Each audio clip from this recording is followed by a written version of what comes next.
Hey guys, welcome to another video. Welcome to football with comment. आज की video का जो टॉपिक है वो कल की मीटिंग बार्सिलोना, जो असेंबली थी, जो कल की मीटिंग थी बार्सिलोना की सोशियोज के साथ। आज थोड़ा उसके बारे में बात करेंगे कि क्या हुआ उस मीटिंग में। क्या ये सब मतलब बीएलएम राइट्स और टीवी राइट्स का काफ़ी सारी चीज़ें चल रही थी, काफ़ी लोग कंफ्यूज रहे। तो आज बात करेंगे उस बारे में कि क्या हुआ उस मीटिंग में, क्या सब था, क्या कंक्लूजन निकला उस मीटिंग का। सबके बारे में इस वीडियो में बात करेंगे। तो चलिए शुरू करते हैं। अब मैं मीटिंग की बात करूँ तो सबसे पहले तो मीटिंग जहाँ शुरू हुई थी वो ऐसे शुरू हुई थी कि जो बोर्ड था, मतलब जो लापोर्ता थे, उन्होंने भाई पूरी अपनी सिचुएशन समझा दी थी कि उन्होंने 49% जो उनके बीएलएम है, जो कि बार्सिलोना की लाइसेंसिंग और मर्चेंडाइजिंग है, उसको 49% सेल करने का डिसीजन लिया है। अब उस डिसीजन पे कितने सोशियोज कैसे अग्री करते हो उस चीज़ से लापोर्ता के साथ, तो वो एक वोटिंग के जरिए डिसाइड होना था। तो वोटिंग हुई, वोटिंग के जरिए डिसाइड हुआ कि बीएलएम को बेचा जाएगा। ये डिसीजन लिया गया बार्सिलोना के फेवर में। फिर अलग से फिर एक बार और वोटिंग हुई थी, जो वोटिंग थी टेलीविजन राइट्स की। टेलीविजन राइट्स की वोटिंग हुई तो उसमें भी सेम चीज़, फिर से बार्सिलोना के फेवर में डिसीजन आया। तो सोशियोज और लपोर्ता को काफ़ी क्रिटिसाइज किया जा रहा था, काफ़ी, मतलब ऐसा बोला जा रहा था कि लपोर्ता भी आ चुका है, वो कुछ काम नहीं कर रहा है, मतलब अब सोशियोज भी फेवर में नहीं है इस क्लब के। सोशियोज भी जो डिसीजंस ले रहे हैं वो अगेंस्ट ही जा रहे हैं वगैरह वगैरह। बट मैं कहूँगा ऐसा नहीं है। कल की मीटिंग में हमने देखा कि बार्सिलोना के बेटरमेंट के लिए वो लोग कर सकते हैं, वो लोग जा सकते हैं उस हाइट पे जहाँ पे उन्हें बार्सिलोना का बेटरमेंट दिखेगा, तो वो एक म्यूचुअल कंक्लूजन पे आ सकते हैं। तो वो वाली चीज़ एक थी कल। अब जो मैं आपको बताता हूँ, जो कि ये डिसीजन था, जो कि उन्होंने बीएलएम बेचने का और टीवी राइट्स जो बेचने का उनका डिसीजन था, वो उनको कैसे फ़ायदा करेगा। जो ये दोनों राइट्स बेची है बार्सिलोना ने, उससे इनको कम से कम जो बजट है इनका वो 700 मिलियन, कम से कम 700 मिलियन के अराउंड कुछ इनका बजट एक्यूमुलेट होगा। अब ये जो 700 मिलियन है, ये बार्सिलोना इसको कैसे कैसे यूज़ करेगी।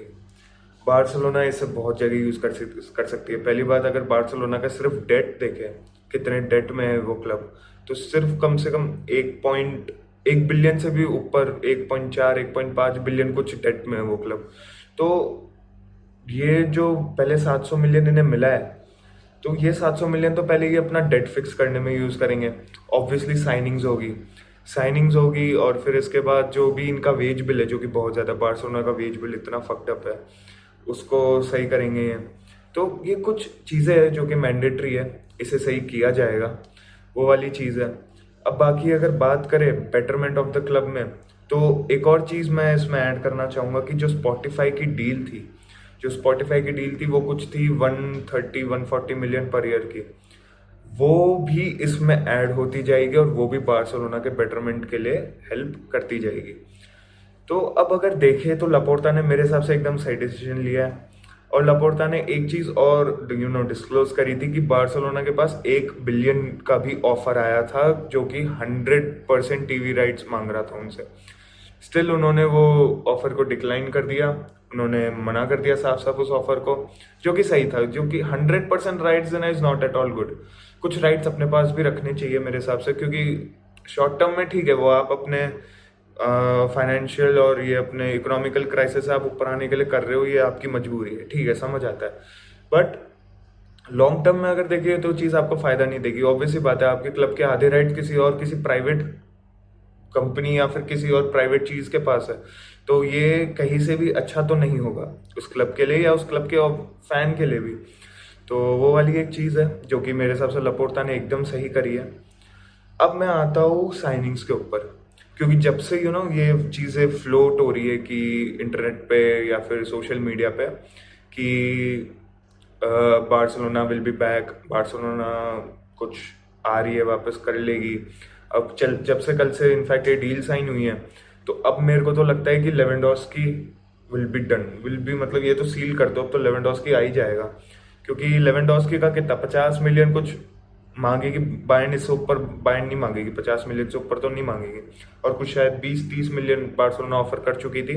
और आज सुबह ही फेब्रिजियो की एक ट्वीट आया था कि अपडेट आई थी कि Barcelona are ready to place an improved and official and another official bid to Bayern Munich.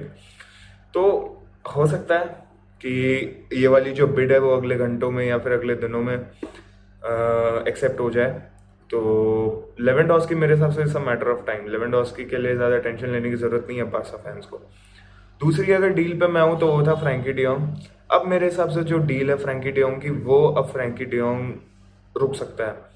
मैं तो चाहूँगा कि फ्रैंकी डियोंग मतलब मैनचेस्टर यूनाइटेड जाए, मैं यूनाइटेड फैन हूँ तो, बट स्टिल कोई नहीं। अगर बार्सिलोना की इकोनॉमिकल अगर वो अगर इकोनॉमिकली स्टेबल हो रहा है वो क्लब, तो ऑब्वियसली बात है उन्हें बेचने की ज़रूरत नहीं है फ्रैंकी को, तो वो नहीं बेचेंगे। ठीक है, वो बार्सिलोना के फेवर में अगर वो डिसीजन जाता है तो वो तो वक्त की बात है, वो तो बाद में देखेंगे। ये दो इम्पॉर्टेंट चीज़ें होगी। तीसरी चीज़ मैं जो बोलना चाहूँगा वो था बर्नार्डो सिल्वा की।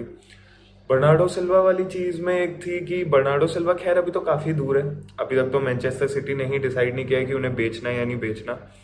अभी तक तो वो ये वाली डील जो है और बहुत दूर है मेरे हिसाब से। तो बर्नार्डो सिल्वा को मैं इस चीज़ में कंसिडर नहीं करूँगा।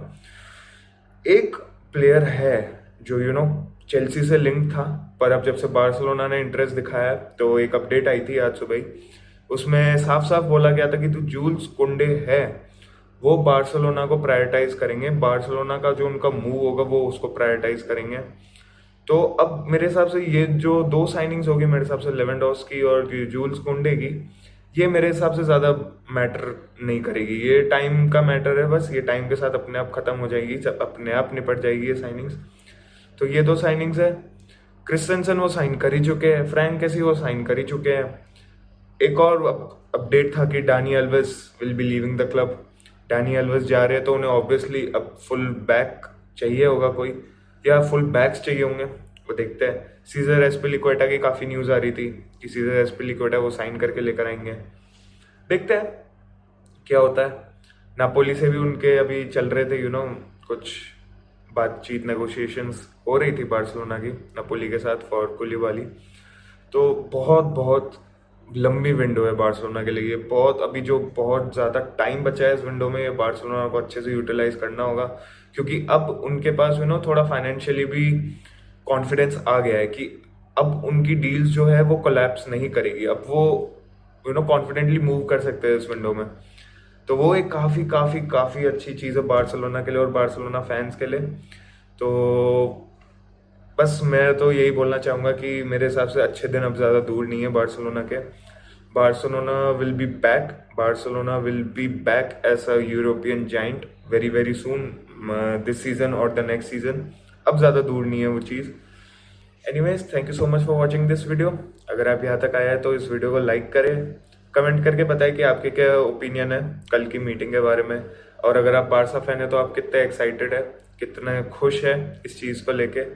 अब और जितनी भी साइनिंग्स की हमने इस वीडियो में बात करी है, आप किस किस को लेके एक्साइटेड है और आप कौन चाहते हैं कि जल्दी से जल्दी बार्सिलोना में आए, तो please do let me know. Also subscribe करें चैनल को। ऐसी रोज़ जो भी अपडेट्स होंगी, जो भी नई नई अपडेट्स या फिर ट्रांसफर रूमर्स वगैरह के लिए हम आपके लिए आपके पास कंटेंट लाते रहेंगे। तो प्लीज़ सब्सक्राइब करें चैनल को। मिलते हैं आपसे अगली वीडियो में, तब तक के लिए गुड बाय, टेक केयर।